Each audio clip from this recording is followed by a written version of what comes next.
চলে আসলাম Eid special blog নিয়ে। এবারের ঈদটা আমাদের কেমন কাটলো, আমরা কোথায় কোথায় ঘুরলাম আর কার কার কাছ থেকে সালামি আদায় করলাম সবকিছুই শেয়ার করব আমার আজকের ব্লগে। আসসালামু আলাইকুম অ্যান্ড ঈদ মোবারক এভরিওয়ান। আশা করছি সবাই অনেক বেশি ভালো আছেন। চলে আসলাম নতুন আরেকটি ব্লগ নিয়ে। আজকের ব্লগে আমি আপনাদের সাথে শেয়ার করব আমরা ঈদের দিন সারাদিন কি করলাম, কোথায় কোথায় ঘুরলাম, সেই সব কিছুই। আশা করছি আমার আজকের ব্লগটা আপনাদের কাছে অনেক বেশি ভালো লাগবে। ঈদের দিন সকালে আমি অনেক বেশি লেট করে ঘুম থেকে উঠছিলাম, তারপর নাস্তা করে একটু সেমাই খেয়েছিলাম। তো কিছুক্ষণ পরে দেখি দুলাল চলে আসছে, আর দুলাল বাসায় ঢুকেই সবাইকে একদম সালাম করা শুরু করে দিছে। তারপর দাদি ওকে সালামি দেওয়ার জন্য আসলো, আর ওকে সালামি দেওয়ার সাথে সাথে ও মোনাজাত ধরলো। তারপর দাদির যাওয়ার পরে আম্মু আবার আসছে ওকে সালামি দেওয়ার জন্য, আর আম্মুর সালামি হাতে নিয়ে আবারও মোনাজাত ধরছে। তো কিছুক্ষণ পর আবার আরিফ আঙ্কেল আসছিল। তো আমি আরিফ আঙ্কেলকে বলতেছিলাম যে আমি এখন ভিডিও করতেছি, ভিডিওর মধ্যে আমার সালামিটা দিয়ে দেন। তো আমি বলার সাথে সাথেই দেখি উনি টাকা বের করছে সালামি দেওয়ার জন্য। তারপর আমার দেখি আবার সবাই চলে আসছে ওনার কাছ থেকে সালামি নেওয়ার জন্য।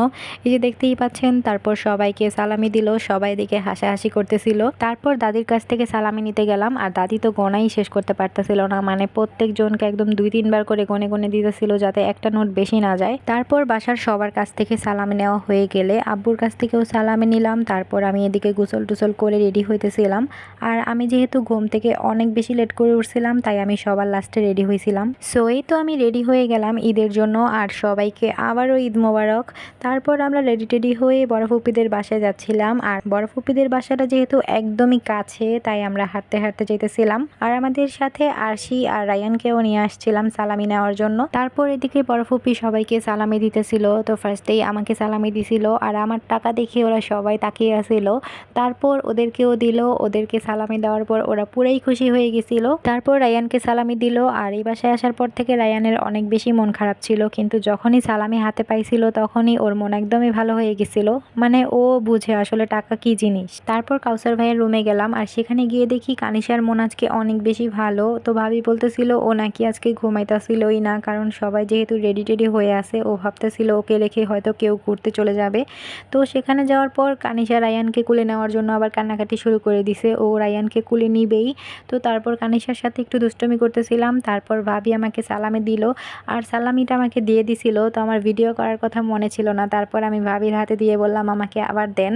তো তখন এই কাহিনী শুরু করছিল। তারপর এই তো ভাবির কাছ থেকে সালামি নিলাম, তারপর আমরা সেমাই টেমাই খেলাম। তারপর আমরা সেখান থেকে বের হয়ে পড়লাম, কারণ আমাদের তো মেইন কাজ শেষ, আমরা তো আসছিলামই সালামি নেওয়ার জন্য। তারপর আমরা বাসায় গিয়ে খাওয়া দাওয়া করলাম, তারপর একটু কোক খেলাম। আর এটা হচ্ছে বিকেলে মীরা সাজুগুজু করতেছিল, কারণ আমরা এখন যাব নানু বাসায়, আর আমরা প্রত্যেক ঈদেই নানু বাসায় যাই বিকেল দিকে। মীরা যেহেতু অনেক সকালে উঠে রেডি হয়েছিল তাই ও মুখ টুক ধুয়ে আবার নতুন করে একটু সাজুগুজু করে নিল, আর আমি যেহেতু একটু লেট করে সাজছিলাম তাই আমার আর কিছুই করতে হয় নাই।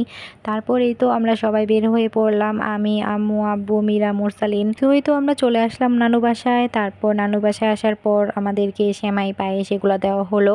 আর ঈদের সময় তো যেই বাসায় যায় না কেন প্রত্যেক বাসায় সেমাই পায়েস এগুলো জোর করে হলেও খাইতে হয়। তারপর নানু আমাদেরকে ডাকতেছিল সালামি দেওয়ার জন্য, এদিকে নানু আমাদেরকে সালামি দিতেছিল। তো প্রথমে আমাকে দিল, তারপর মোরসালিনকে দিল, তারপর মীরাকে দিল, উনি একদম সিরিয়াল মতো দিতেছিল। তারপর এটা হচ্ছে আমার আরেকটা নানু, উনি আমাদেরকে সালামি দিল। তো সালামি টালামি নেওয়া শেষ হয়ে গেলে আমরা এখান থেকে বের হয়ে পড়লাম, কারণ আমাদের কাজ শেষ। আর আমার এবারের বিজনেসটা মনে হইতেছে একটু ভালোই হবে, তো দেখি সামনে কি হয়। বাসায় গিয়ে দেখি মেনিকা ফুপি আসছে, পাখি ফুপি আসছে। তারপর মেনিকা ফুপি আমাকে এদিকে সালামি দিতেছিল, আমি বলতেছিলাম আমি যেহেতু ভিডিও করতেছি আমাকে একটু বেশি দাও, কারণ আমি এটা শেয়ার করব, সবাই দেখবে। তারপর মেনিকা ফুপি সবার সালামি একসাথে আমার হাতে দিয়ে দিছিল যাতে বেশি মনে হয়। তো কিছুক্ষণ পর বড় ফুপিরা এসেছিল, বড় ফুপা আর সাথে কানিশাকেও নিয়ে আসছিল। কানিশা অনেক সুন্দর করে সাজুগুজু করে আসছিল ওর ঈদের ড্রেস পরে। তারপর এখানে এসে দেখি দুলাল আর মোরসালিন কি জানি করতেছিল। তো আমি দুলালকে সালামি দিতে বললে ওর মানিব্যাগে যতগুলা কয়েন আছে সবগুলা কয়েন আমাকে দিয়ে দিছিল। যাক, তাও আমি খুশি, কিন্তু ও ভাবছিল যে আমাকে ভিডিওর মধ্যে দিবে, তারপর ভিডিও শেষ হলে ও টাকাগুলা নিয়ে নিবে, কিন্তু আমি এতটাও ভালো মানুষ না যে আমি আবার ফেরত দিয়ে দিব। তো আমাকে সালামি নিতে দেখে এখানে মীরা আর আরশি চলে আসছে দুলালের কাছ থেকে সালামি নেওয়ার জন্য। তারপর দুলাল ওর ব্যাগ থেকে 2 টাকার একটা কয়েন বের করে বলতেছিল যে আরশিকে 1 টাকা আর মীরাকে 1 টাকা নেওয়ার জন্য। তারপর এদিকে আমাদের কানিশা বুড়ি একা একা খেলা করতেছিল, আর ওকে দেখে কিন্তু সবাই অবশ্যই মাশাআল্লাহ বলবেন, কারণ ওকে আজকে অনেক বেশি কিউট লাগতেছিল। তারপর আব্বু, মেনিকা ফুপি সবাই কানিশাকে সালামি দিল। তারপর বড় ফুপিরা চলে গেছিল।